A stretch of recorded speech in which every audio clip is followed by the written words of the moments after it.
Tengo 67 años y hace 3 días enterré al hombre con quien compartí 40 años de mi vida. Hoy descubrí que nunca lo conocí. Escúchame. No te pido que me entiendas todavía. Solo quédate conmigo un rato. Si algo de lo que cuento te toca, déjame un comentario. Y si quieres saber cómo termina esto, suscríbete, porque esto no es una historia con final feliz. Es la verdad. La mañana empezó como todas las mañanas desde que Ernesto murió. Me desperté a las 6, aunque no tenía razón para hacerlo. La casa olía a flores marchitas, las coronas del funeral que nadie había retirado. El café sabía amargo, aunque le puse la misma cantidad de azúcar de siempre. Me senté en la cocina con la taza entre las manos. Afuera los pájaros cantaban. Un vecino arrancó su auto. El refrigerador zumbaba. Todo igual. Todo completamente distinto. Llevaba 3 días moviéndome como si supiera qué hacer. Recibir visitas. Agradecer condolencias.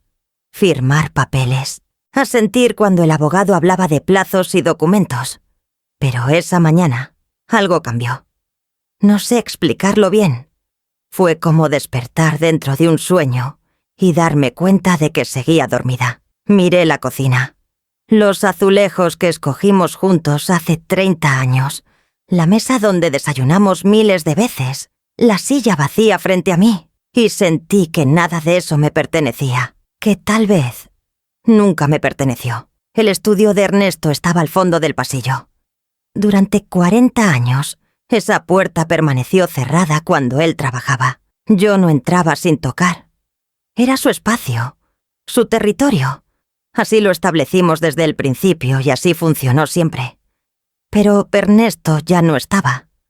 Y yo seguía tocando la puerta con los nudillos antes de entrar, como si él pudiera responder desde algún lugar. Esa mañana entré sin tocar. El olor me golpeó primero. Cuero. Tabaco viejo.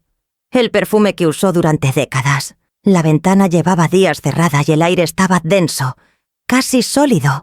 Encendí la lámpara del escritorio. La luz amarilla iluminó los papeles que él nunca terminó de ordenar. Carpetas, recibos, contratos de la empresa, todo cubierto por una fina capa de polvo, como si el tiempo se hubiera detenido ahí dentro mucho antes de que él muriera. Me senté en su silla. Nunca me había sentado en su silla. El cuero crujió bajo mi peso. El respaldo olía a aquel. Cerré los ojos un momento y casi pude escuchar su voz, diciéndome que tuviera cuidado con los papeles, que no moviera nada, que él tenía un sistema. Siempre tuvo un sistema. Para todo. No buscaba nada específico. O quizás sí. Quizás llevaba 40 años buscando algo sin saber qué era. El primer cajón estaba lleno de bolígrafos. El segundo, de facturas antiguas. El tercero no abría. Lo intenté varias veces. La madera estaba hinchada o el mecanismo trabado. Jalé con más fuerza. Nada. Entonces recordé, cuando compramos este escritorio, hacía más de 30 años, Ernesto insistió en que tuviera un cajón con llave. Para documentos importantes, dijo, para cosas de la empresa. Nunca vi la llave. Nunca pregunté. La encontré en el fondo de su closet, dentro de una caja de zapatos que contenía recuerdos. Fotos viejas, un reloj descompuesto, monedas de países que visitamos juntos y un llavero pequeño, de plata, con una sola llave. Mis manos temblaban cuando la inserté en la cerradura. El cajón se abrió con un chasquido seco. Dentro había un sobre amarillo.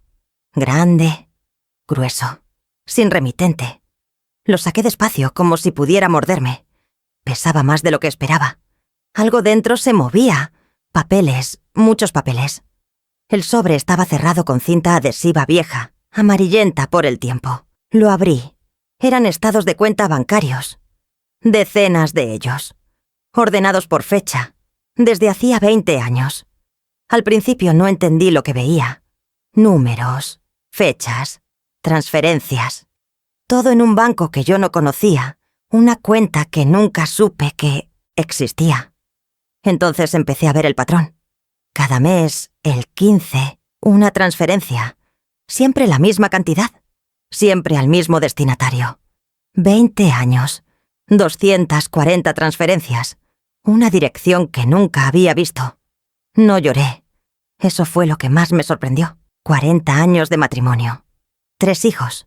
Una vida entera construida sobre lo que yo creía que era sólido, real, verdadero. Y no lloré. Me quedé sentada en su silla, con los papeles en las manos, mirando los números sin verlos. El reloj de pared marcaba las 11 de la mañana.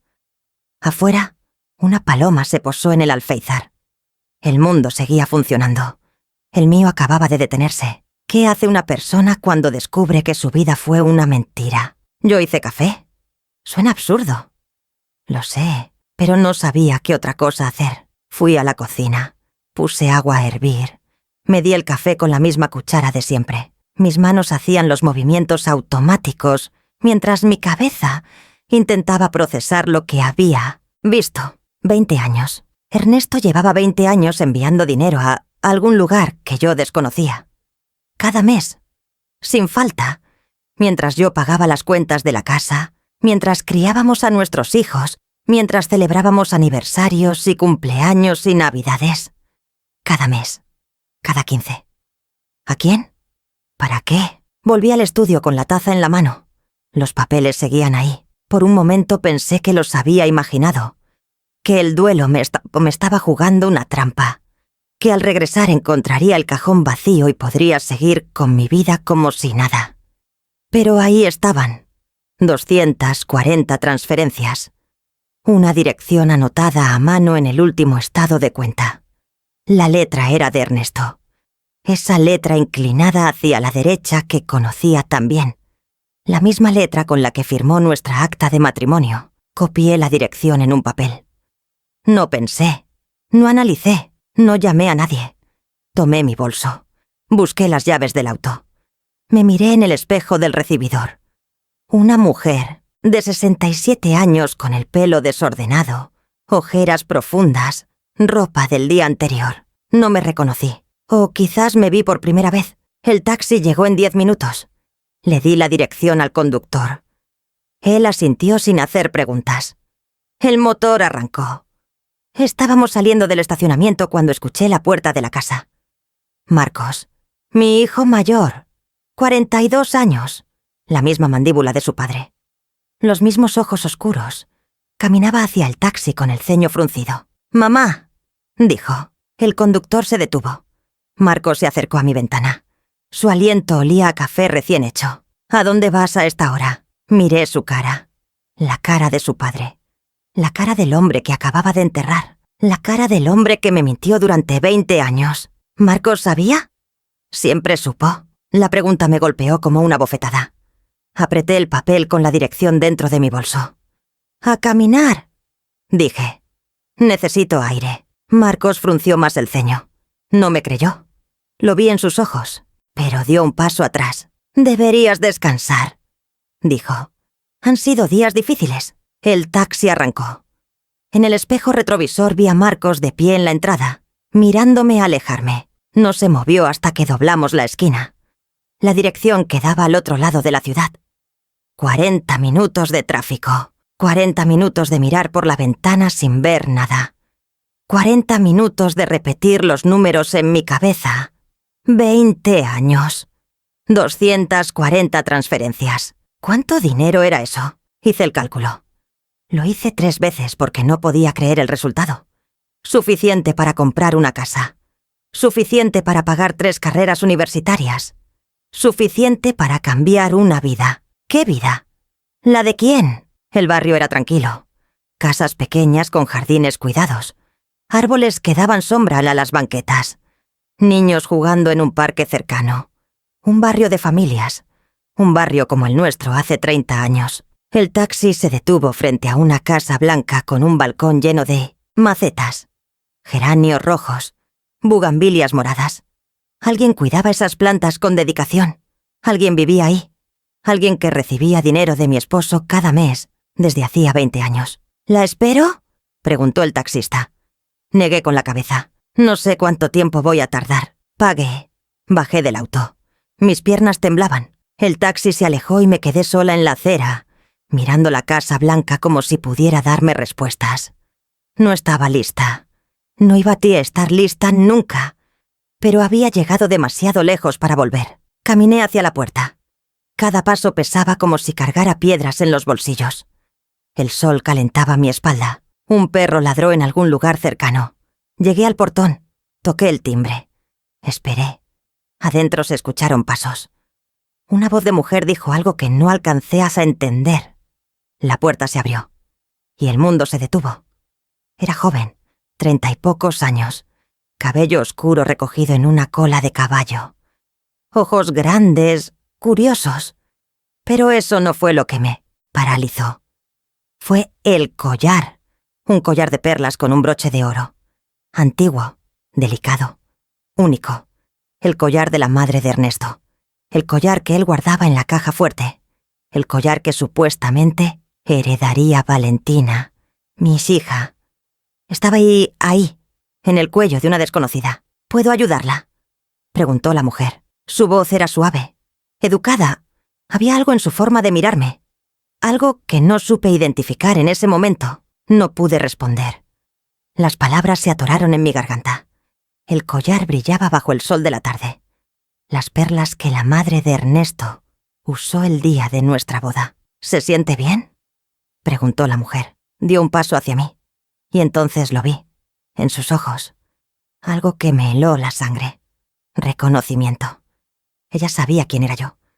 Retrocedí. Casi tropiezo con el escalón del portón. Me agarré del barandal para no caer.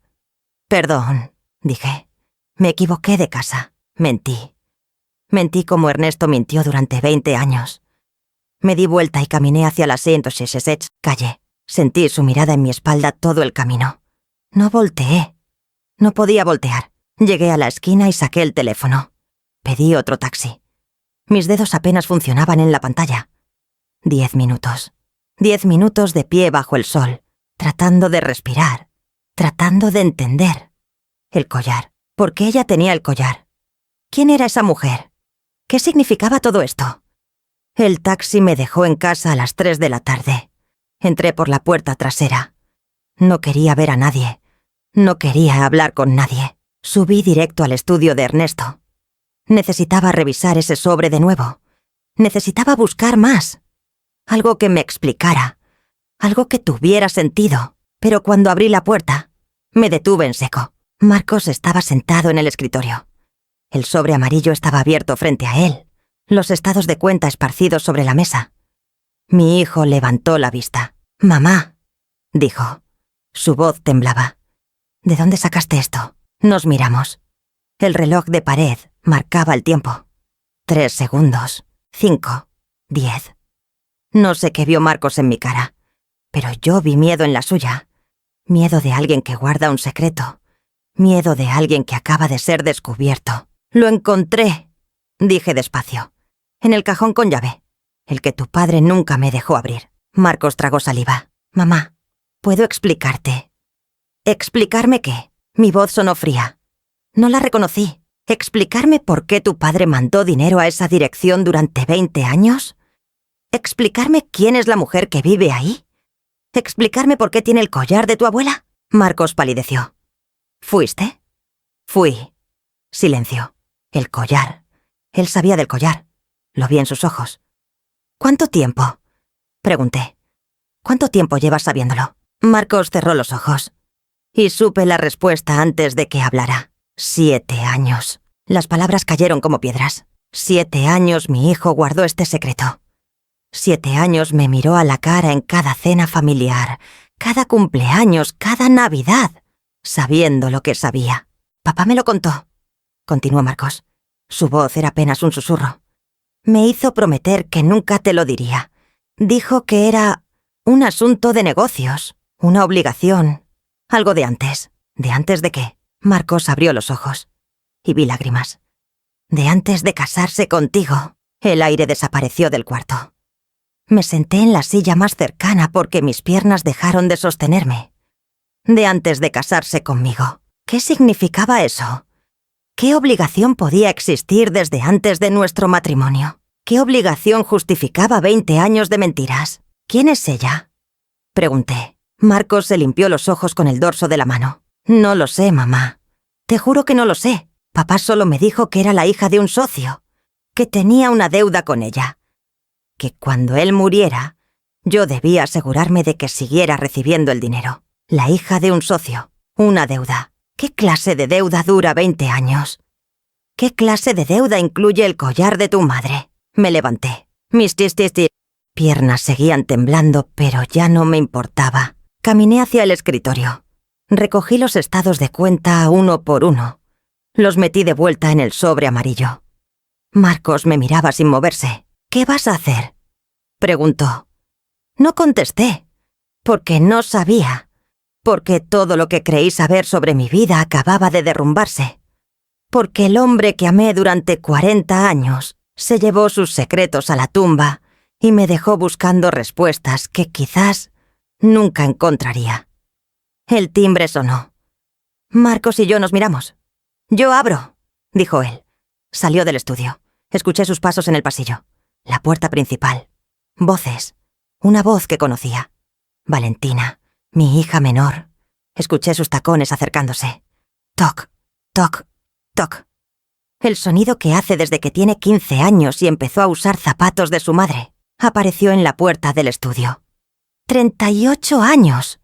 El cabello rubio que os heredó de mi madre. Los ojos claros que heredó de mí. Pero su expresión. Había algo en su expresión que me hizo sostener el sobre con más fuerza. «Mamá», dijo. «Tenemos que hablar». Miró a Marcos. Marcos la miró a ella. Un intercambio silencioso que me dejó afuera. Mis dos hijos sabían algo que yo no sabía. ¿Cuántas cosas más me ocultaron? Valentina dio un paso hacia mí. «Mamá», repitió. «¿Sabías algo del segundo testamento de papá?» El sobre amarillo pesaba en mis manos como si contuviera piedras. Segundo testamento. Dos palabras que no deberían ir juntas. Un testamento es el último deseo de alguien. El final.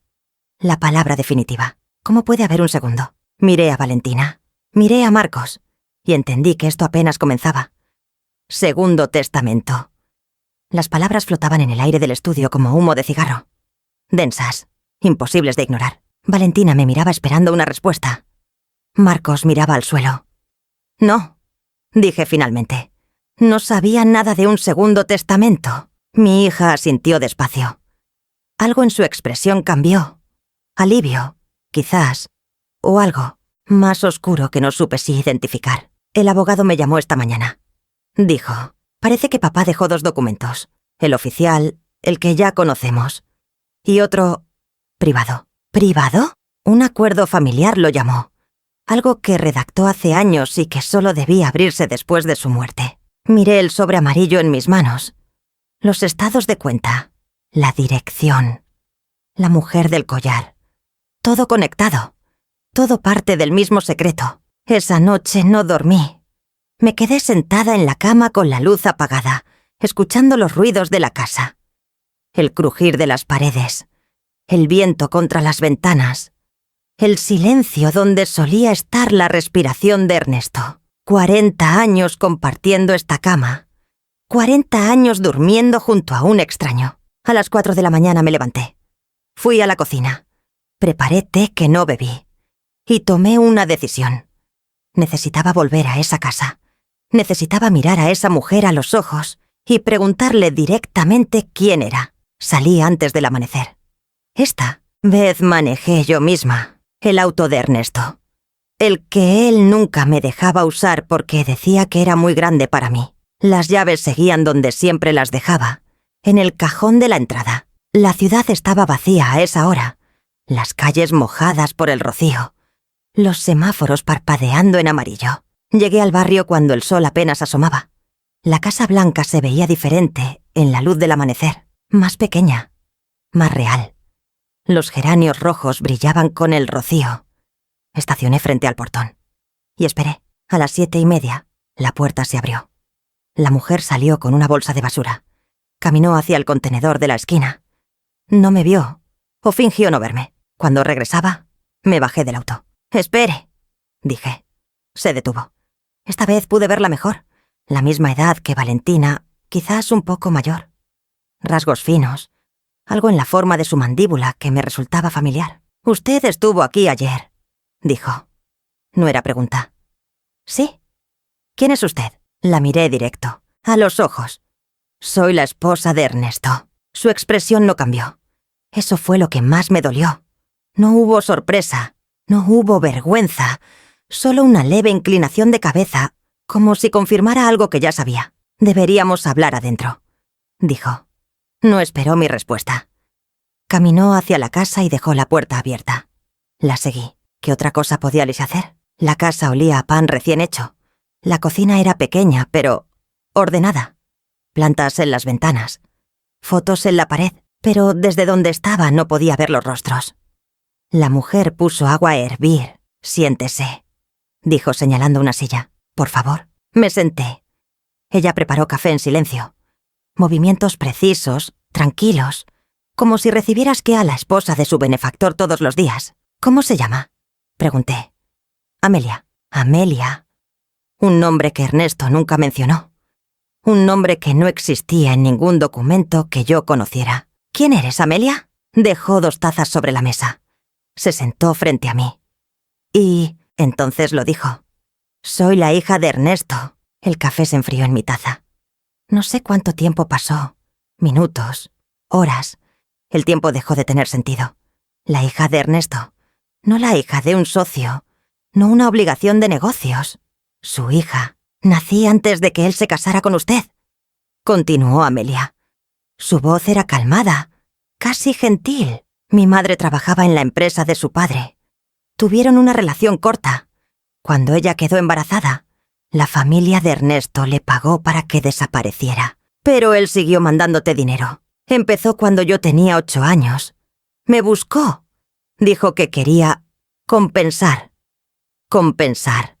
Como si 20 años de transferencias pudieran compensar una vida de ausencia. Como si el dinero pudiera reemplazar la verdad. «¿Por qué tienes el collar?». Amelia tocó las perlas en su cuello. «Me lo dio él. Hace 5 años. Dijo que era de su madre y que quería que yo lo tuviera. El collar que debía heredar Valentina.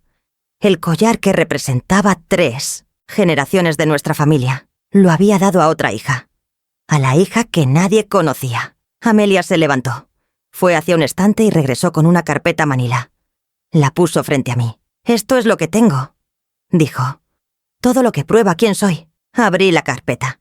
Acta de nacimiento. Padre, Ernesto. Madre, una mujer llamada Rosa. Prueba de ADN. Coincidencia. 99,97%. Fotografías. Ernesto joven. Más joven de lo que yo lo conocí. Con un bebé en brazos. Cartas. Docenas de cartas escritas a mano durante 20 años. «Nunca quiso hacerte daño», dijo Amelia. «Me lo dijo muchas veces. Decía que te amaba. Que no sabía cómo contártelo sin destruir todo». Cerré la carpeta. Lo destruyó de todas formas. Manejé de regreso sin ver el camino. Las lágrimas finalmente llegaron. 48 horas después del funeral, 40 años después de la boda, lloraba por primera vez. No lloraba por Ernesto, lloraba por mí. Por la mujer que fui. Por la vida que creí tener. Por cada momento que ahora se teñía de mentira. Estacioné frente a la casa. Sequé mis ojos. Respiré hondo. Y entré. Marcos estaba en la cocina, sentado en la misma silla donde yo me sentaba cada mañana. El sobre amarillo abierto frente a él. De nuevo. «¿Fuiste a verla?», dijo. No preguntó. «¿Sí? ¿Te lo dijo?». Asentí. Marcos cerró los ojos. Cuando los abrió, había algo nuevo en ellos. Algo que se parecía al alivio. Papá me hizo jurar que nunca te lo diría. Me dijo que era su responsabilidad, que él lo haría cuando fuera el momento correcto. El momento correcto nunca llegó. No, silencio. El refrigerador zumbaba. Un pájaro cantó afuera. «¿Valentina lo sabe?», pregunté. Marcos negó con la cabeza. «Papá solo me lo contó a mí. Dijo que necesitaba a alguien que continuara los pagos cuando él muriera. Alguien que mantuviera el secreto. Y Rodrigo. Algo cruzó el rostro de mi hijo. Algo que desapareció antes de que pudiera identificarlo. No lo sé», dijo. Mentía. Después de 40 años de matrimonio, había aprendido a reconocer las mentiras. Esa tarde llegó Valentina. Venía del abogado. Traía una copia del testamento oficial, el que ya conocíamos, y preguntas sobre el segundo documento. El abogado dice que no puede mostrárnoslo hasta la lectura formal, explicó. Pero me adelantó algo. Se sentó en el sofá del salón. Marcos y yo frente a ella. Hay una beneficiaria que no conocemos, dijo Valentina. Una mujer. El testamento le deja parte de la casa. Mi casa. La casa donde crié a mis hijos. La casa donde viví 40 años. Ernesto la había dividido sin consultarme. ¿Quién es?, preguntó Valentina. Miré a Marcos. Marcos miraba sus manos. Alguien tenía que decirlo. Se llama Amelia, dije. Es hija de tu padre. El silencio que siguió fue absoluto.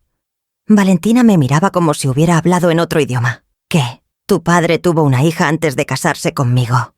La mantuvo en secreto durante toda nuestra vida juntos. No, eso no puede...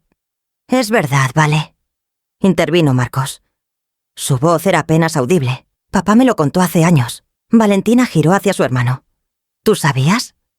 El aire en la habitación se volvió denso. Vi el momento exacto en que algo se rompió entre mis hijos.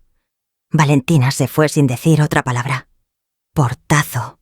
Motor. Neumáticos contra el asfalto. Marcos se quedó sentado mirando la puerta por donde su hermana había desaparecido. «Debí decírselo antes», murmuró. «Debiste decírnoslo a todos». No respondió. Me levanté. Necesitaba aire. Necesitaba espacio. Necesitaba procesar todo lo que había aprendido en las últimas 48 horas. Caminé hacia la puerta trasera. Entonces escuché el auto. Otro auto. No el de Valentina. Me asomé por la ventana. Un sedán negro se estacionaba frente a la casa. Un hombre bajaba del asiento del conductor. Rodrigo. Mi yerno. Pero no venía solo. Del asiento del pasajero bajó alguien. Más. Una mujer. Cabello oscuro.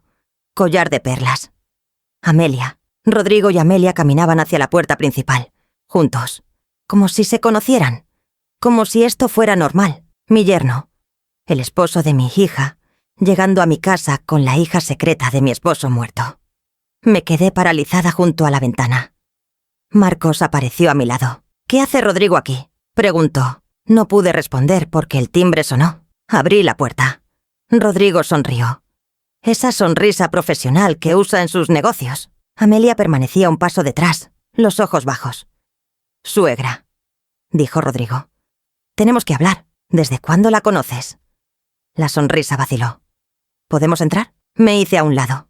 No por cortesía, por curiosidad. Necesitaba entender qué estaba pasando. Nos sentamos en el salón. Rodrigo en el sillón de Ernesto. Nadie se había sentado ahí desde el funeral. Amelia en una silla cerca de la ventana. Marcos de pie junto a la chimenea. Yo frente a todos. Conocí a Amelia hace 3 años, comenzó Rodrigo. En una reunión de negocios. No sabía quién era. Ella tampoco sabía quién era yo. ¿Y cuándo lo supieron? Rodrigo miró a Amelia.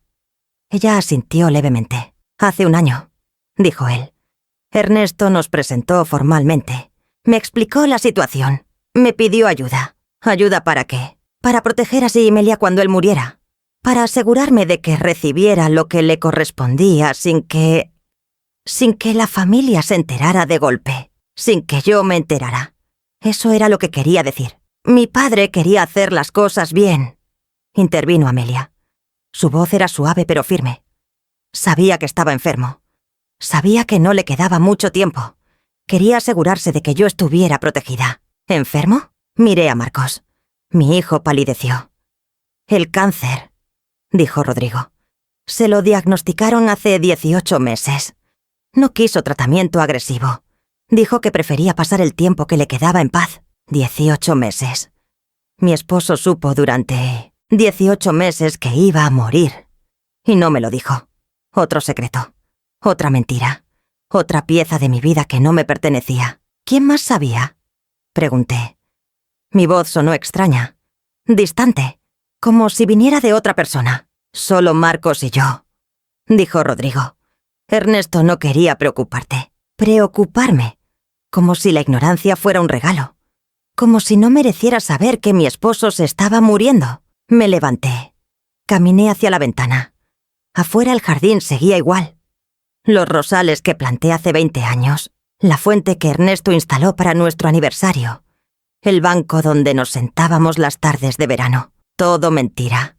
Cada recuerdo contaminado. ¿Hay algo más?, dijo Rodrigo. Por supuesto que lo había. Siempre había algo más.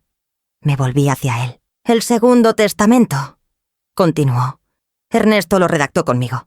Soy el albacea. ¿Tú?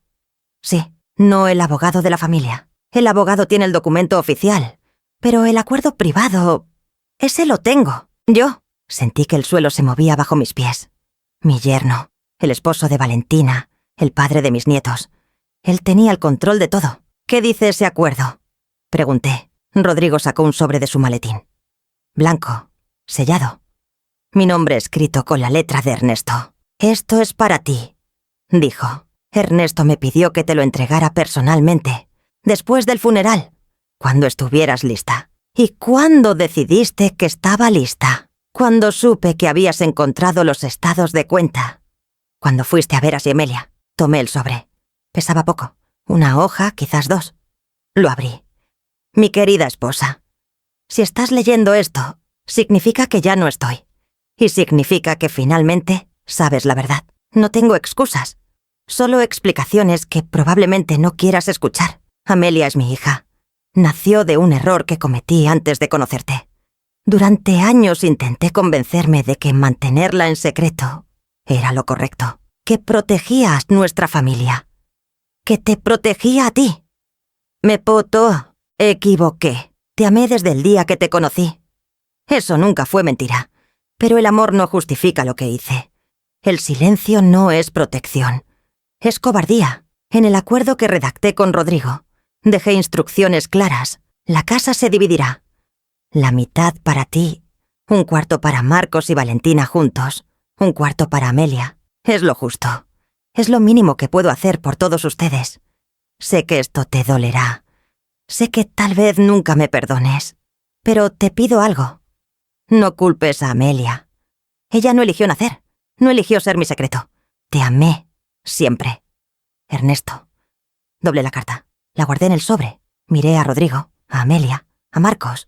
3 personas que sabían más de mi vida que yo misma. Salgan de mi casa, dije. Suegra. Ahora. Cuando se fueron me quedé sola en el salón. La luz de la tarde entraba por las ventanas. Las partículas de polvo flotaban en el aire como pequeños fantasmas. Mi casa. La mitad de mi casa.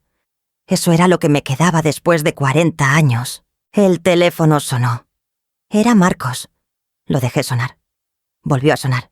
Valentina. También lo ignoré. Necesitaba pensar. Necesitaba procesar.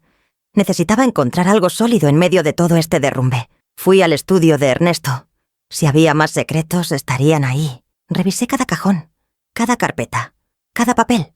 Encontré facturas viejas, contratos de la empresa, fotografías de viajes que hicimos juntos.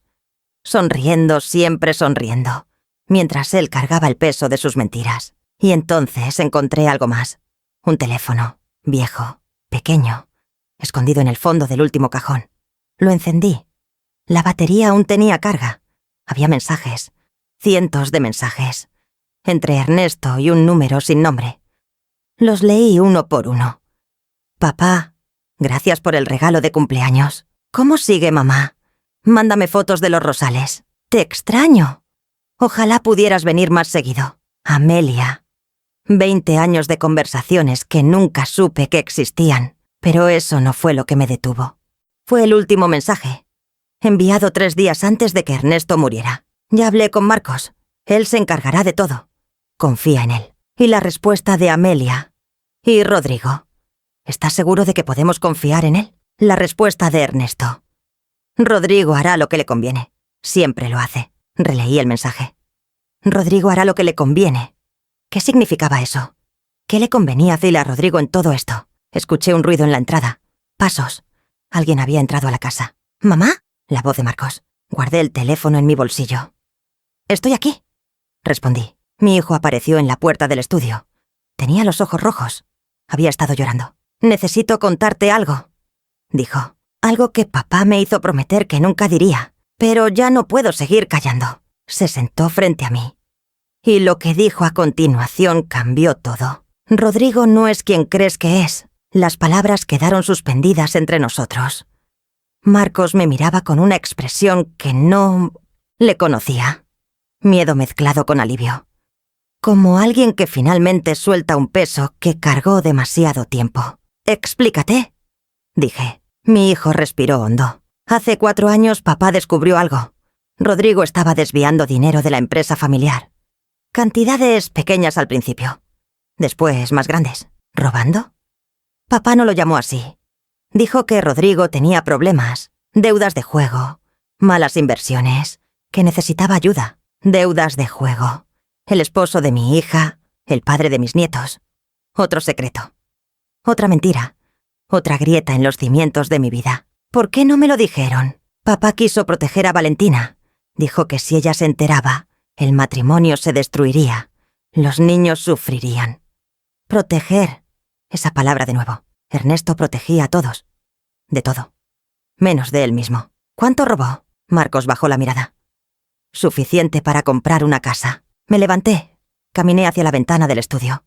El jardín se oscurecía con el atardecer. Las sombras de los rosales se alargaban sobre el césped. 40 años construyendo una vida.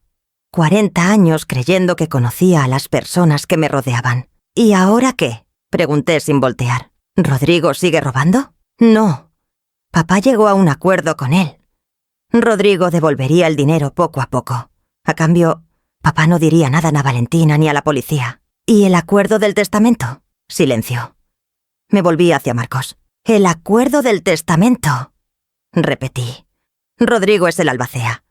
¿Eso también fue parte del trato? Mi hijo asintió despacio. Papá necesitaba a alguien que manejara la situación con Amelia. Alguien que no fuera de la familia directa. Rodrigo aceptó a cambio de que papá borrara su deuda. Todo encajaba, como piezas de un rompecabezas enfermo. Ernesto usó los secretos de Rodrigo para controlarlo. Rodrigo aceptó ser cómplice a cambio de su silencio. Y yo quedé afuera, siempre afuera. «Necesito ver ese acuerdo», dije. «El documento completo.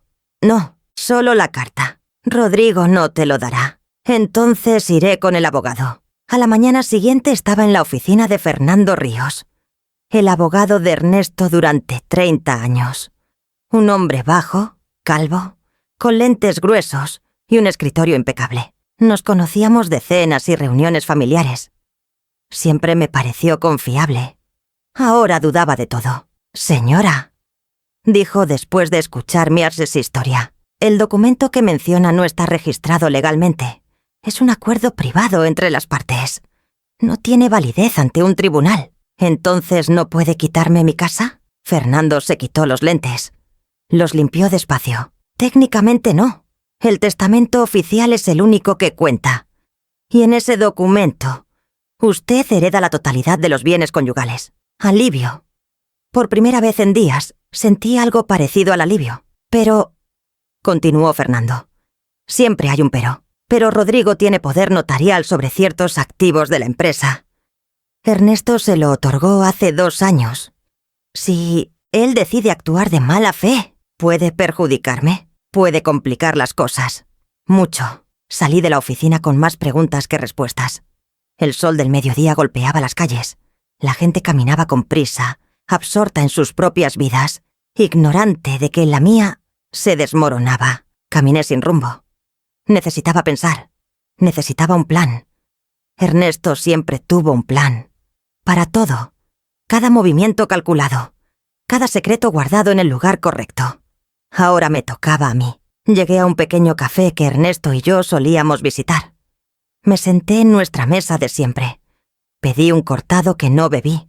Saqué el teléfono viejo del bolsillo. Los mensajes seguían ahí. 20 años de conversaciones entre mi esposo y su hija secreta. Pero había algo que no había visto antes.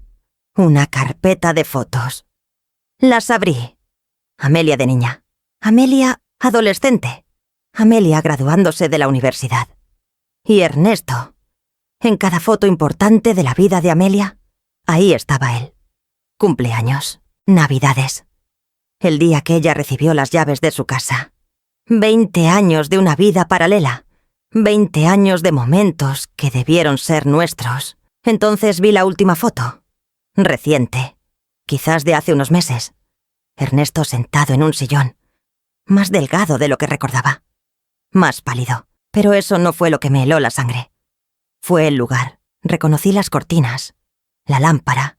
El cuadro en la pared. La foto estaba tomada en mi casa. En mi salón. ¿Cuándo? ¿Cómo? ¿Amelia había estado en mi casa sin que yo lo supiera? Llamé a Marcos. La foto. Dije sin saludar. La del salón. ¿Cuándo estuvo Amelia en la casa? Silencio. Marcos. Hace 3 meses. Papá quiso que la conociera mejor. Tú estabas visitando a tu hermana. El viaje a ver a Lucía. 5 días fuera. Ernesto insistió en que fuera. Dijo que me haría bien. Que él estaría bien solo. No estuvo solo. Colgué sin despedirme. El café se había enfriado. La gente entraba y salía. El mundo seguía girando. Yo estaba quieta, completamente quieta, mirando el teléfono de mi esposo muerto, las fotos de su otra hija, las pruebas de una vida que construyó a mis espaldas, y entonces lo entendí. No podía seguir siendo la víctima. No podía seguir descubriendo secretos uno por uno. Siempre un paso detrás. Necesitaba adelantarme. Necesitaba saber todo. Volví a casa al atardecer, pero no entré. Me quedé en el auto, observando. Las luces estaban encendidas. Había otro auto en la entrada. El auto de Rodrigo. ¿Qué hacía aquí? Rodeé la casa. Entré por la puerta trasera de la cocina. En silencio. Como una extraña en mi propio hogar. Sí, hogar. Voces venían del salón. Rodrigo. Y alguien más. Me acerqué despacio. Me detuve junto a la puerta entreabierta. No puede enterarse todavía. La voz de Rodrigo. Nervioso. Diferente al tono seguro que usaba conmigo. Ya sospecha algo. Esa voz la conocía. Fernando. El abogado. Controla la situación. Dijo Fernando. Si ella descubre lo del fideicomiso antes de la lectura oficial, todo se complica. ¿Y Amelia? Amelia hará lo que le digamos. Necesita el dinero. Fideicomiso. Otra palabra que nadie me había mencionado. Otro secreto. Apreté los puños. La rabia subía por mi pecho como fuego. 40 años de silencio. 40 años de sonrisas y cenas y noches compartidas. Y todos, sabían más que yo. Di un paso hacia la puerta. Iba a entrar. Iban a enfrentarlos. Ibas a exigir la verdad. Pero entonces Rodrigo dijo algo que me detuvo. ¿Y si usamos los documentos médicos? El informe del psiquiatra. ¿El de Ernesto? Sí. Si demostramos que no estaba en sus cabales cuando redactó el acuerdo privado, podríamos invalidarlo. Silencio. Luego la voz de Fernando. Necesitamos que la viuda coopere, o que no se entere hasta que sea tarde. Retrocedí. Salí por donde entré. Me senté en el auto con el corazón latiendo en los oídos. Documentos médicos. Informe psiquiátrico. ¿Ernesto había visto a un psiquiatra?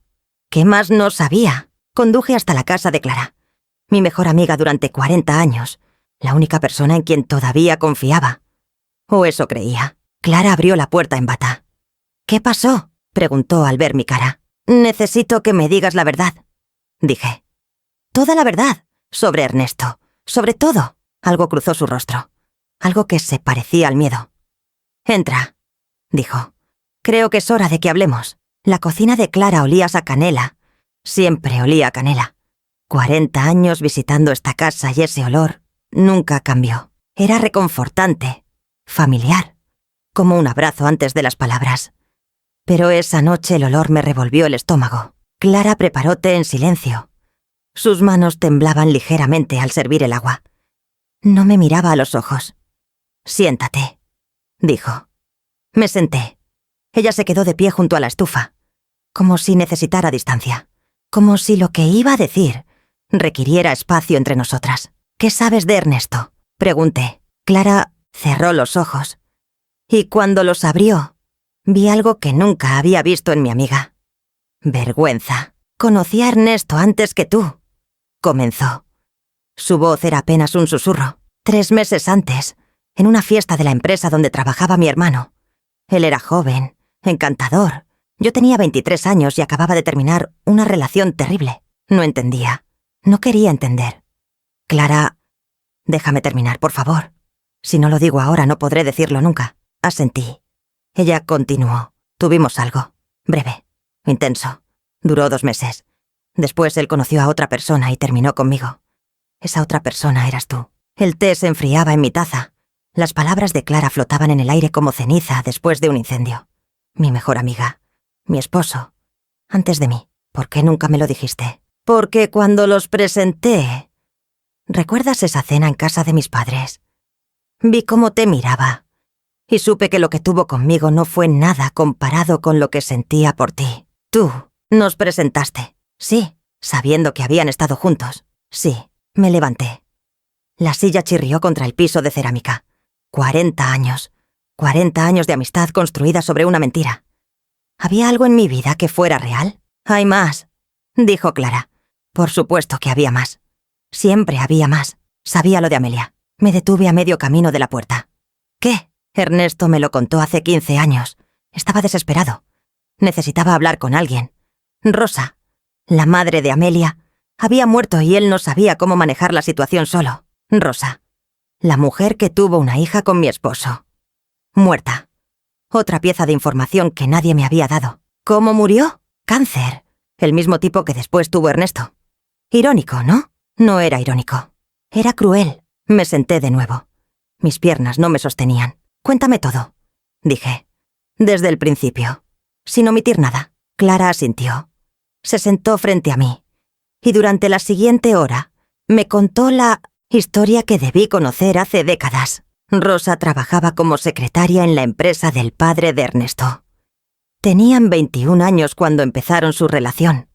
Duró poco.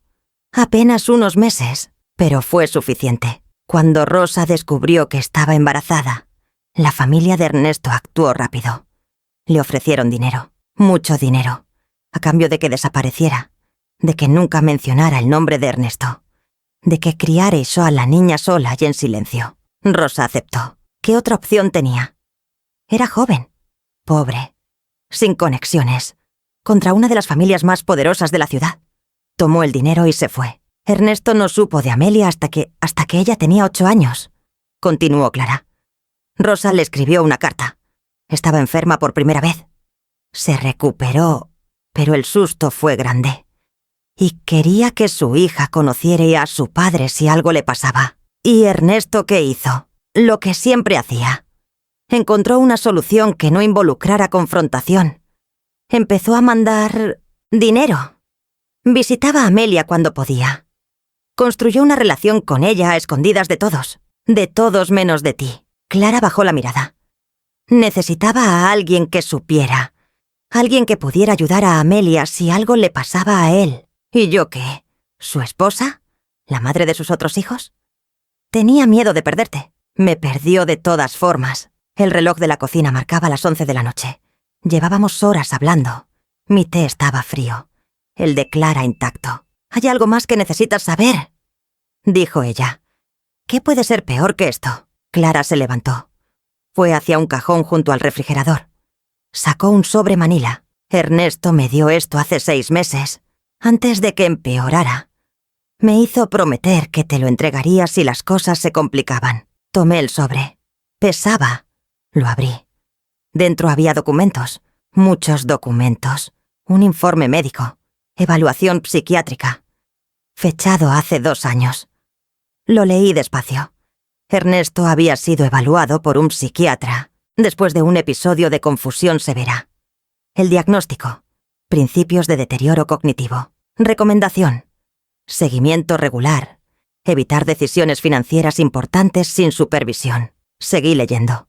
Había más informes, más evaluaciones. El deterioro progresaba.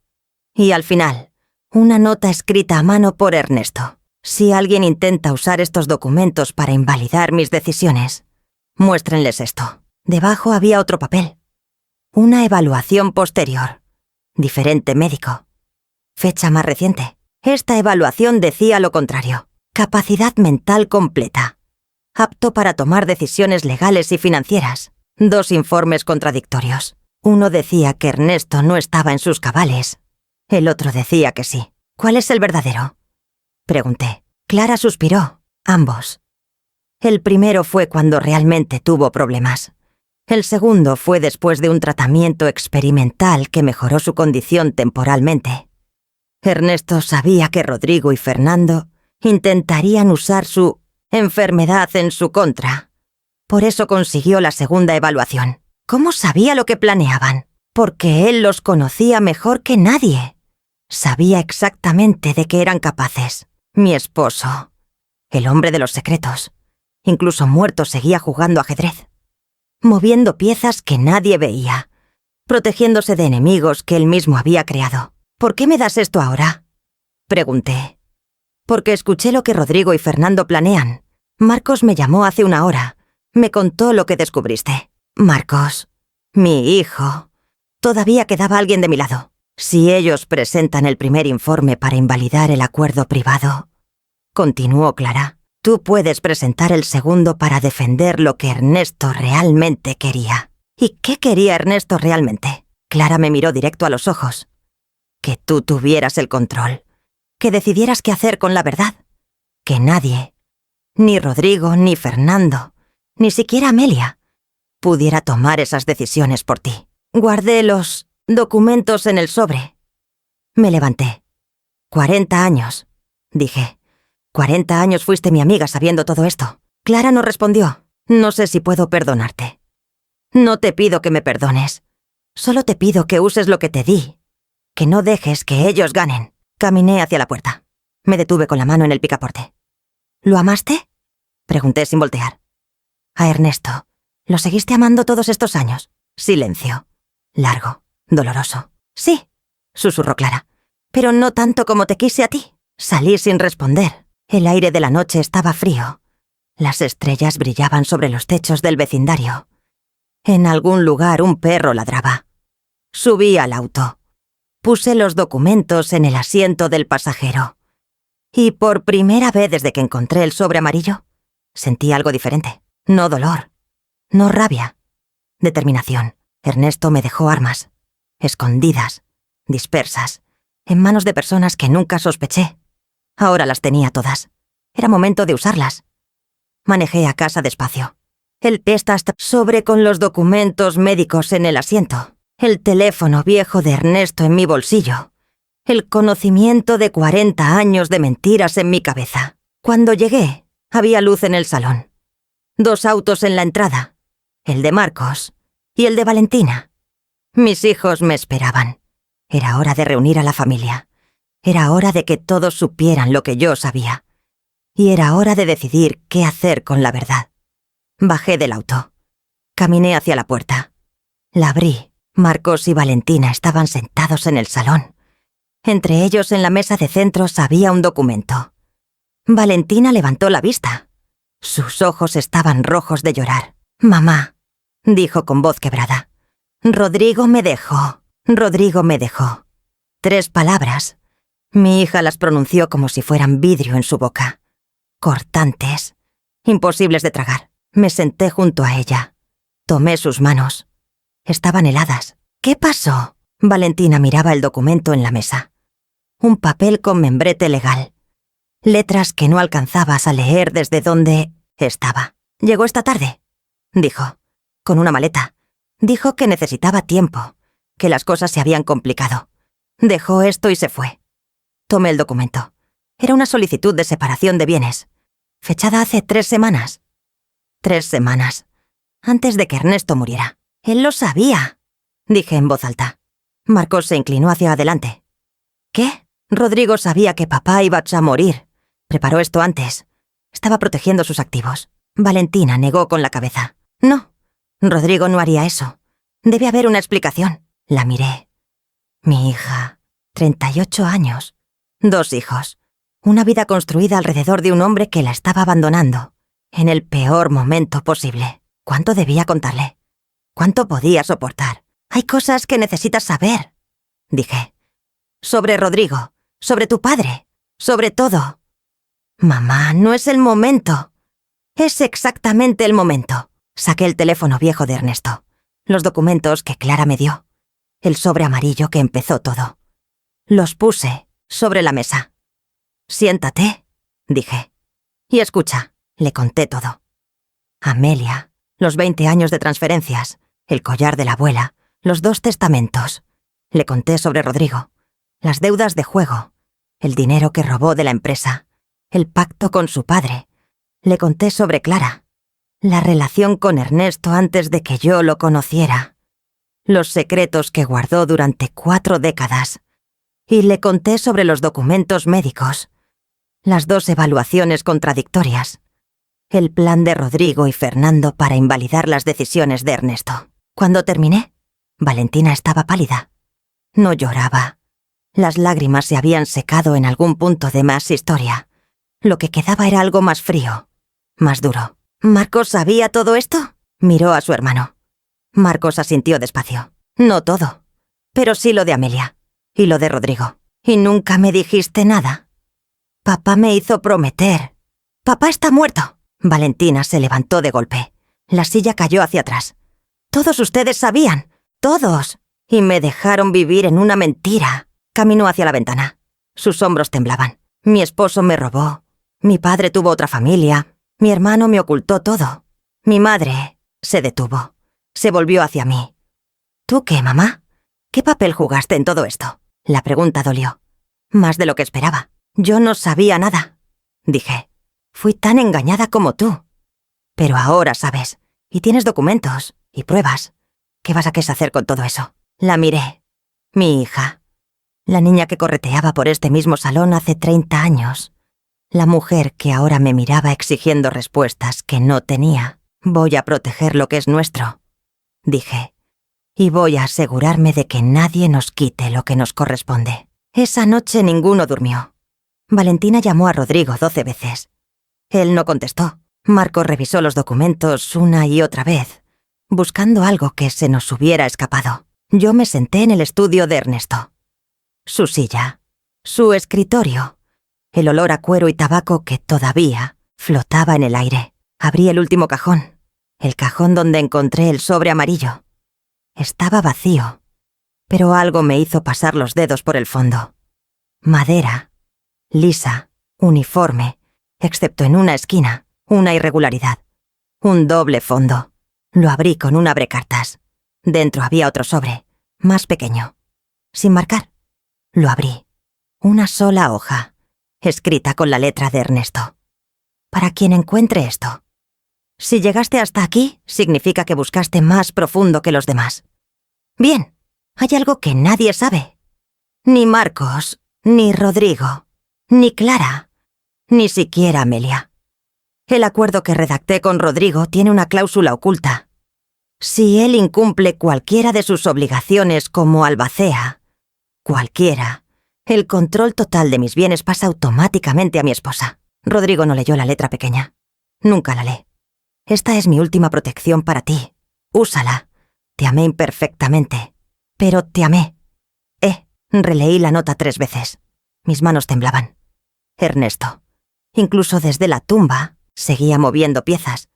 Pero esta vez, las movía a mi favor. A las 6 de la mañana bajé a la cocina. Marcos dormía en el sofá. Valentina en el cuarto de huéspedes. Preparé café. El aroma llenó la casa. Y entonces sonó el timbre. Eran las 6 de la mañana. ¿Quién tocaba a esta hora? Fui a la puerta. Miré por la mirilla. Amelia, sola, con un maletín en la mano y ojeras profundas bajo los ojos. Abrí la puerta. Nos miramos. La hija de mi esposo. La mujer que representaba 40 años de mentiras. Necesito hablar contigo, dijo. Es urgente. ¿Sabes qué hora es? Sé que Rodrigo vino anoche a verte. Sé lo que planea con Fernando. Y sé algo que tú no sabes. La miré. Había algo diferente en ella. La calma de nuestro primer encuentro había desaparecido. Ahora parecía asustada. Entra, dije. Nos sentamos en la cocina. Le serví café que no pidió. Rodrigo me llamó anoche. Comenzó Amelia. Me dijo que el plan había cambiado, que ya no ibas a ayudarme. Con la herencia, que tenía otras prioridades. ¿Qué prioridades? No me lo dijo, pero estaba nervioso. Más de lo normal. Y mencionó algo sobre documentos médicos. Los documentos que Clara me dio. Rodrigo sabía que existían. pero sabía que yo los tenía. «Hay algo más», dijo Amelia. Sacó un papel de su maletín. «Mi padre me envió esto hace un mes. Me dijo que lo guardara y que solo lo mostrara si las cosas se ponían difíciles. Me pasó el papel. Era una copia de un contrato. El acuerdo entre Ernesto y Rodrigo. Y ahí, en la página 4, estaba la cláusula que Ernesto mencionó en su nota. En caso de incumplimiento por parte del albacea designado, todos los poderes otorgados en este documento se transferirán automáticamente a la cónyuge sobreviviente. ¿Rodrigo ha incumplido?», pregunté. Amelia asintió. «El acuerdo dice que debe notificar a todos los beneficiarios dentro de las primeras 72 horas después de la muerte. A mí no me notificó, formalmente hasta ayer. 4 días tarde. 4 días. Un tecnicismo. Pero suficiente. ¿Por qué me ayudas?», pregunté. «Pensé que estabas de su lado». Amelia bajó la mirada. «Mi padre me dijo algo antes de morir. Me dijo que si alguna vez tenía que elegir entre el dinero y la verdad, eligiera la verdad. Porque el dinero se acaba, pero las mentiras se quedan para siempre». Me miró. «Estoy cansada de las mentiras. Mi vida entera ha sido una mentira. Y ya no quiero seguir jugando ese juego». Escuché pasos en la escalera. Marcos apareció en la puerta de la cocina. Detrás de él, Valentina. Los 4 nos miramos. La esposa, los hijos legítimos, la hija secreta. Todos reunidos en la misma cocina. Todos víctimas del mismo hombre. «Tenemos que hablar», dije. «Los 4. Ahora», puse sobre la mesa todo lo que tenía. Los documentos de Clara, la nota de Ernesto, el contrato que trajo Amelia. «Rodrigo cometió un error», expliqué. «Un error que nos da el control». Valentina miró los papeles con los ojos entrecerrados. «¿Qué propones?». Respiré hondo. «Propongo que dejemos de ser piezas en el juego de otros, que tomemos el control nosotras, que decidamos juntas qué hacer con la herencia, con la empresa, con todo». «¿Nosotras?», preguntó Valentina mirando a Amelia. «¿Ella incluida?». «Ella es tu hermana». Las palabras salieron antes de que pudiera detenerlas. Valentina palideció. Amelia contuvo el aliento. Marcos cerró los ojos. El silencio duró una eternidad. Entonces Valentina habló. «No es mi hermana. Es la prueba de que mi padre nos mintió durante toda su vida. También es una víctima», dije. «Como nosotras. No me pidas que la acepte». «No te lo pido. Solo te pido que trabajes con ella. Por ahora. Hasta que resolvamos esto». Valentina me miró largamente. Vi la lucha en sus ojos. La rabia, el dolor, la traición. Pero también vi algo más. Pragmatismo. El mismo pragmatismo de su padre. «Está bien», dijo finalmente. «Por ahora». Miré a Amelia. Asintió. Miré a Marcos. También asintió. «Entonces tenemos un acuerdo», dije. «Ahora hay que planear el siguiente paso». Me levanté. Caminé hacia el teléfono. «¿A quién vas a llamar?», preguntó Marcos. «A Fernando. Es hora de que sepa que las reglas del juego han cambiado». Fernando contestó al tercer timbrazo. Su voz sonaba pastosa, adormilada. Eran las 7 de la mañana de un sábado. «Señora, ¿pasó algo?». «Necesito verlo. Hoy. En mi casa. A las 5 de la tarde». Silencio. «¿Es sobre el testamento? Porque cualquier asunto legal debería tratarse en mi oficina. No es una sugerencia, Fernando. Es una citación. Y traiga a Rodrigo con usted». Colgué antes de que pudiera responder. Mis hijos me miraban desde la mesa de la cocina. Amelia sostenía su taza de café con ambas manos, como si necesitara el calor para mantenerse entera. «¿Crees que vendrán?», preguntó Marcos. «Vendrán, porque no saben lo que tenemos. Y la curiosidad los va a matar». Pasamos las siguientes horas preparándonos. Organicé los documentos en 3 carpetas. La primera contenía los estados de cuenta del sobre amarillo. La segunda, los informes médicos contradictorios. La tercera, el contrato con la cláusula de incumplimiento. Cada carpeta era una bomba, y yo iba a detonarlas una por una. Valentina se fue a mediodía. Necesitaba ver a sus hijos, explicarles por qué papá no había dormido en casa, inventar una historia que protegiera lo que quedaba de su inocencia. Antes de irse, se detuvo en la puerta. «Mamá, ¿sí? ¿De verdad crees que podemos ganar esto?». La miré. Mi hija, con los ojos hinchados y la ropa del día anterior, más vulnerable de lo que la había visto nunca. No sé si podemos ganar, dije. Pero sé que no voy a perder sin pelear, asintió. Se fue. Marcos se quedó conmigo. Amelia también. Era extraño. Las 3 personas sentadas en mi salón. Mi hijo, la hija secreta de mi esposo y yo. 3 puntos de un triángulo que nunca debió existir. Pero ahí estábamos, unidos por las mentiras de un hombre muerto. Cuéntame sobre él, dije de pronto. Amelia levantó la vista. ¿Sobre quién? Sobre Ernesto, sobre el padre que tú conociste. Marcos se tensó a mi lado, pero no dijo nada. Amelia guardó silencio un momento. Miraba sus manos, las uñas cortas, sin pintar. Manos de alguien que trabaja con ellas. Era amable, dijo finalmente. Cuando venía a verme siempre traía algo, un libro, un dulce, algo pequeño que hubiera visto y le recordara él a mí. Tragué el nudo en mi garganta. Ernesto hacía lo mismo conmigo. Con nuestros hijos. Siempre llegaba con algo en las manos. ¿Hablaba de nosotros? Pregunté. Amelia asintió. Todo el tiempo. Decía que tenía una familia hermosa, que ustedes eran su mayor orgullo, que le dolía no poder juntar sus 2 mundos, pero nunca lo intentó. No. Tenía miedo. Decía que si te lo contaba te perdería.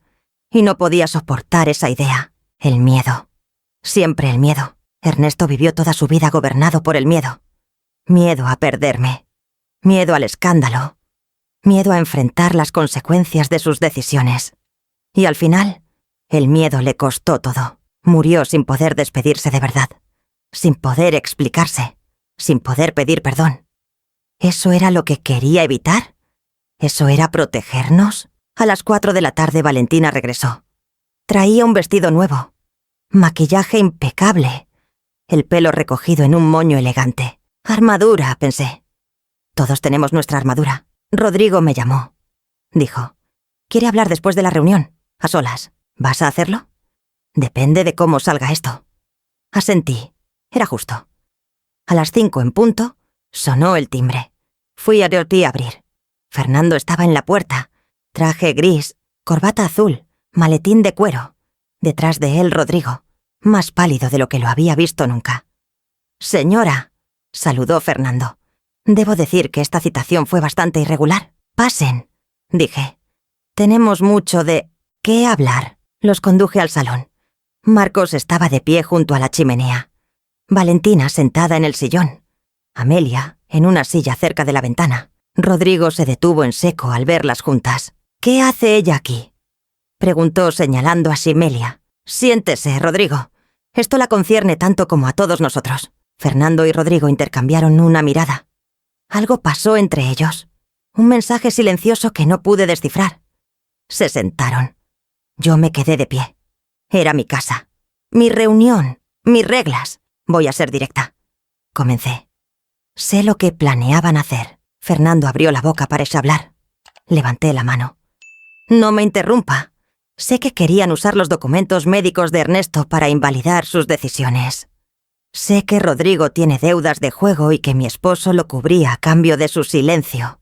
Sé que prepararon la separación de bienes semanas antes de que Ernesto muriera. Valentina cerró los ojos al escuchar esto último. Rodrigo palideció aún más. «No sé de qué está hablando», dijo Fernando. «¿No?» Tomé la primera carpeta. La abrí. Dejé caer los estados de cuenta sobre la mesa de centro. 20 años de transferencias a una cuenta que yo no conocía. Firmadas por mi esposo. Documentadas. Tomé la segunda carpeta. 2 evaluaciones psiquiátricas contradictorias. Una que dice que Ernesto no estaba en sus cabales. Otra que dice que sí. ¿Cuál iban a usar ustedes? Fernando se removió incómodo en su asiento. Tomé la tercera carpeta. Y esto es lo mejor. El contrato que Ernesto firmó con Rodrigo, con una cláusula muy interesante. Lo abrí en la página 4. Señalé el párrafo. Léalo en voz alta, Fernando, para que todos escuchen. Fernando tomó el documento. Sus manos temblaban ligeramente. Leyó. En caso de incumplimiento por parte del albacea designado, todos los poderes otorgados en este documento se transferirán automáticamente a la cónyuge sobreviviente. Silencio. Rodrigo miraba el documento como si fuera una serpiente. No leí esa cláusula, murmuró. Evidentemente no, dije. Y según este mismo contrato, el albacea debía notificar a todos los beneficiarios dentro de las primeras 72 horas. ¿Cuándo notificó usted a Amelia, Rodrigo? Él no respondió. 4 días después, dije. 4 días tarde, lo que significa que técnicamente incumplió el contrato. Me incliné hacia adelante. Lo que significa que ahora yo tengo el control. Fernando se puso de pie. Esto es absurdo. Un tecnicismo no puede... Un tecnicismo es exactamente lo que usted planeaba usar contra mi esposo. Lo interrumpí. Un documento médico fuera de contexto. Una firma cuestionable. Un detalle legal que pudiera torcer a su favor. Caminé hacia él. La diferencia es que yo tengo pruebas. ¿Las tiene usted? Fernando me miró. Por primera vez, vi miedo en sus ojos. Miedo real. El miedo de alguien que acaba de perder una partida que creía ganada. ¿Qué quiere?, preguntó Rodrigo. Su voz sonaba derrotada. Lo miré. El esposo de mi hija. El padre de mis nietos. El hombre que intentó robarle a mi familia. Quiero que renuncie como albacea. Dije.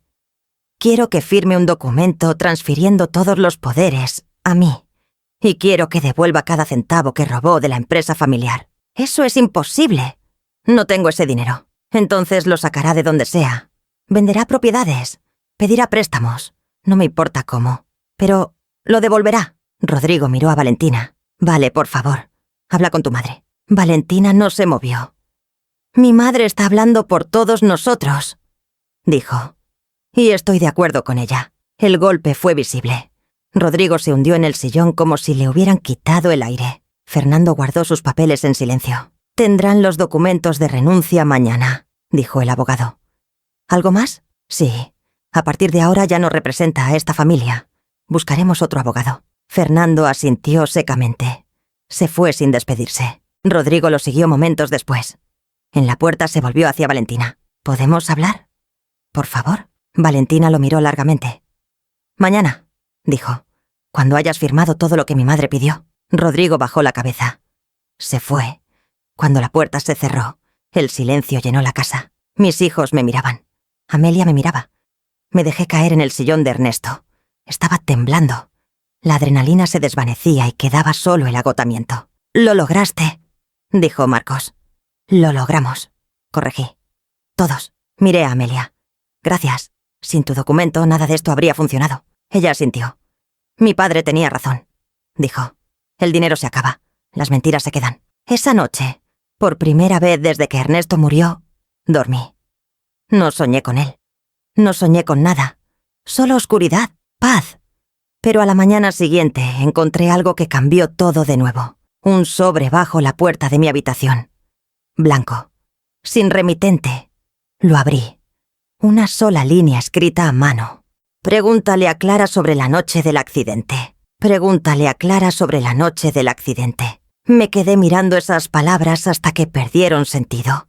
Hasta que las letras se convirtieron en formas abstractas sobre el papel blanco. El accidente. Hace 23 años. Ernesto volvía de un viaje de negocios.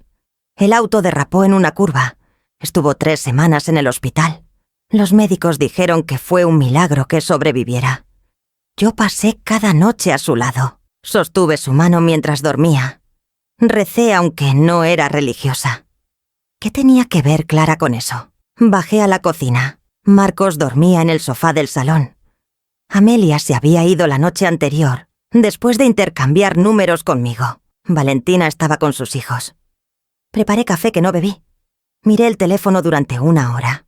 Luego marqué el número de Clara. ¿Puedes venir?, dije cuando contestó. Ahora, silencio. ¿Pasó algo? Solo ven. Colgué. Clara llegó en 20 minutos. Se veía cansada.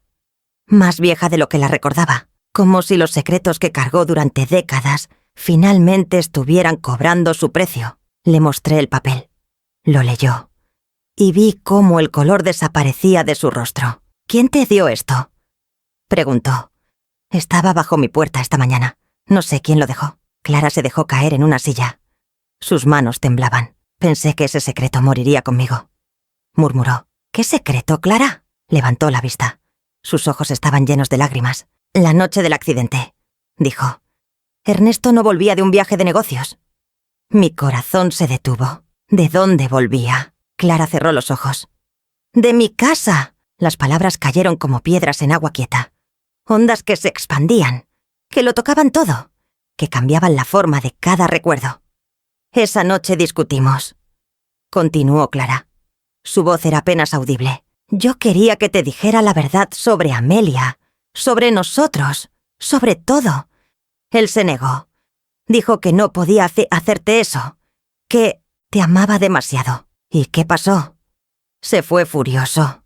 Manejó demasiado rápido. Estaba lloviendo. Perdió el control en la curva de la colina. Tragué el nudo en mi garganta. El accidente fue por tu culpa. El accidente fue porque él no quería enfrentar la verdad. Pero sí. Yo lo provoqué. Yo lo empujé. Y después, cuando despertó en el hospital, cuando tú estabas ahí sosteniendo su mano, me juré que nunca te lo diría. Me levanté. Caminé hacia la ventana. El jardín brillaba bajo el sol de la mañana. Los rosales que planté, la fuente que Ernesto instaló después del accidente, cuando salió del hospital. Dijo que quería algo hermoso para mirar mientras se recuperaba. Un regalo de culpa. Toda mi vida estaba llena de regalos de culpa. ¿Por qué me lo cuentas ahora? Pregunté sin voltear. Porque ya no tiene sentido seguir mintiendo. Porque estoy cansada. Porque alguien más sabe la verdad y ya no puedo controlar quién la cuenta. ¿Quién más sabe? No lo sé. Pensé que éramos solo Ernesto y yo. Pero ese papel... Se detuvo. Escuché que se levantaba, sus pasos acercándose. Lo siento, dijo, por todo, por cada mentira, por cada silencio, por cada vez que te miré a los ojos sabiendo lo que sabía. Me volví hacia ella. Mi amiga de 40 años, la mujer que conoció a mi esposo antes que yo, que tuvo una relación con él, que guardó sus secretos, que causó el accidente que casi lo mata. La mujer que me consoló en el hospital, que me ayudó a cuidarlo, que estuvo a mi lado en cada momento difícil de mi vida. Todo mentira, todo contaminado. Vete, dije. Por favor, déjame explicar.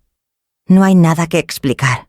Vete de mi casa y no vuelvas. Clara me miró. Las lágrimas corrían por sus mejillas. Asintió. Se fue. Cuando escuché la puerta cerrarse, me derrumbé. Lloré como no había llorado en semanas, meses, años. Lloré por Ernesto, por Clara, por la vida que creí tener y nunca existió. Lloré por la mujer que fui, la esposa fiel, la amiga leal, la madre dedicada. Una mujer construida sobre arena. No sé cuánto tiempo pasó. Cuando abrí los ojos, Marcos estaba arrodillado frente a mí. «Mamá, ¿qué pasó?» Le conté todo. El papel, Clara, el accidente. La verdad. Mi hijo me escuchó en silencio. Cuando terminé, se sentó a mi lado en el suelo. «¿Qué vas a hacer?», preguntó. Miré por la ventana. El sol estaba más alto ahora. El día avanzaba sin importarle mi dolor. «Lo que debí hacer hace mucho tiempo», dije. «Dejar ir». Esa tarde llamé a una reunión. Marcos, Valentina, Amelia. Los 4 en el salón de mi casa. El mismo salón donde confronté a Rodrigo y Fernando.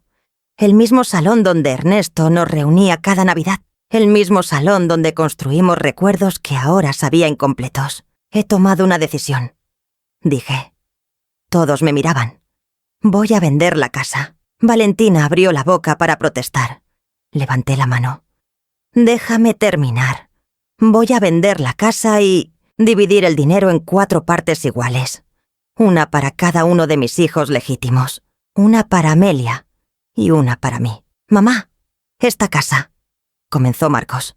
«Esta casa está llena de mentiras». Lo interrumpí. «Cada habitación, cada mueble, cada recuerdo. No puedo seguir viviendo aquí. No quiero seguir viviendo aquí». Silencio. Amelia habló primero. «No necesito tu dinero.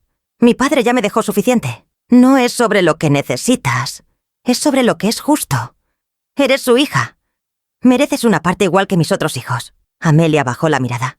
Cuando la levantó, había lágrimas en sus ojos. «Gracias», susurró. ¿Y la empresa?, preguntó Valentina. Marcos la administrará, con supervisión externa, y con la condición de que Rodrigo no tenga ninguna participación. Valentina asintió. Él firmó los documentos esta mañana. La renuncia como albacea. El compromiso de devolver el dinero. Todo. ¿Y ustedes? Mi hija suspiró. No lo sé. Dice que quiere intentarlo. Que va a buscar ayuda para su adicción al juego. Que quiere ser mejor. ¿Le crees? Valentina miró por la ventana. Quiero creerle. Pero ya no confío en nadie como antes. Después de la reunión me quedé sola. Caminé por la casa como si fuera la última vez. Cada habitación, cada pasillo, cada rincón. El cuarto de Marcos cuando era niño. Los dibujos que hizo todavía pegados en la puerta. El cuarto de Valentina. El espejo donde se maquillaba antes de sus primeras citas. El estudio de Ernesto. El cajón con llave. El sobre amarillo. El dormitorio que compartimos durante 40 años. La almohada que todavía olía a Shell. En el fondo del closet encontré una caja que no recordaba. La abrí. Cartas. Cientos de cartas. Todas dirigidas a mí. Todas con la letra de Ernesto. Todas sin enviar. Las leí una por una. Algunas eran de cuando éramos novios.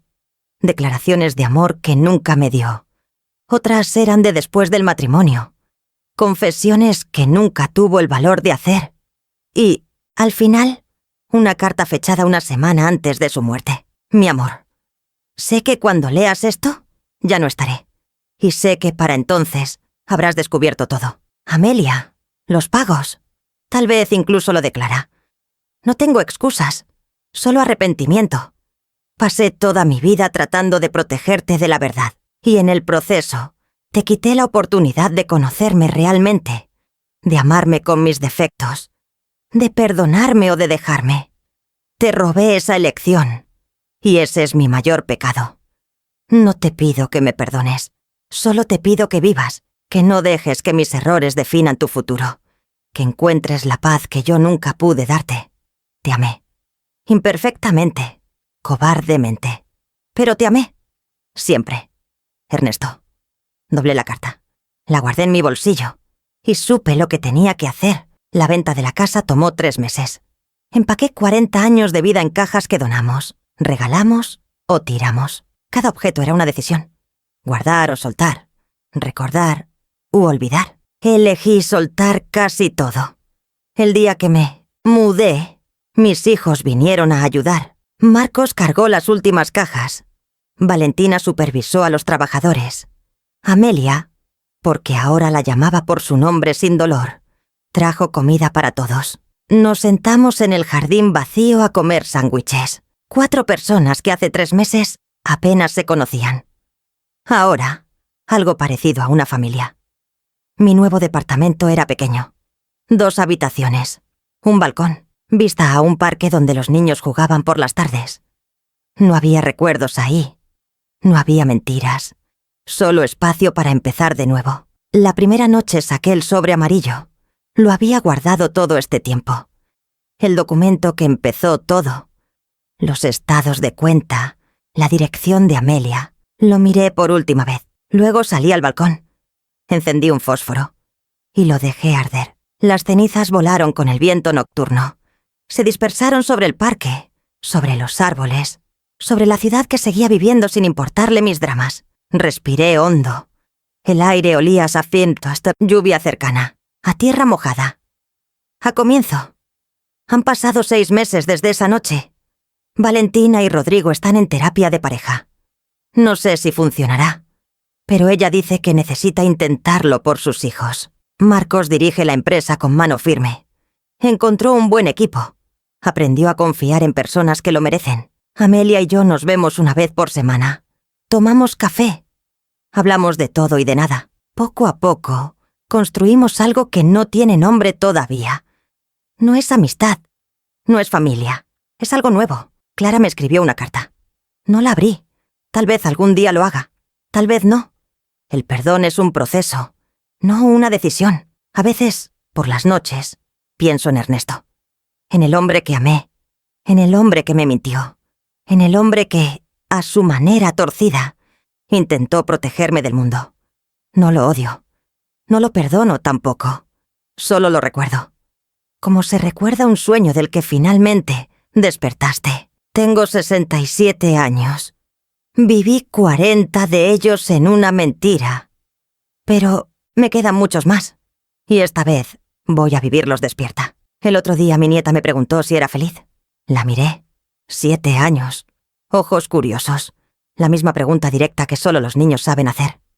«Estoy aprendiendo», le dije. «¿Aprendiendo qué?» Sonreí. A elegir. No entendió. Pero algún día lo hará. Algún día todos lo hacemos. Si llegaste hasta aquí, gracias por escucharme. Esta historia no tiene moraleja. No tiene final feliz. Solo tiene verdad. Y a veces, la verdad es suficiente. Ahora te toca a ti. ¿Alguna vez descubriste algo que cambió todo lo que creías saber? ¿Alguna vez tuviste que empezar de nuevo cuando pensabas que ya era tarde? Cuéntamelo en los comentarios. Me gustaría saber que no estoy sola. Y si esta historia te tocó de alguna manera, si te hizo pensar o sentir algo, suscríbete al canal. Hay más historias esperando. Más verdades que contar. Más silencios que romper. Nos vemos en la próxima. Miro el parque desde mi balcón. Los niños juegan. Las hojas caen. El sol se esconde detrás de los edificios. Todo sigue. Todo cambia. Y yo, finalmente, estoy en paz. 67 años me tomó aprender que el silencio también puede ser una elección. Y que a veces, las palabras que más necesitamos decir son las que nos decimos a nosotras mismas.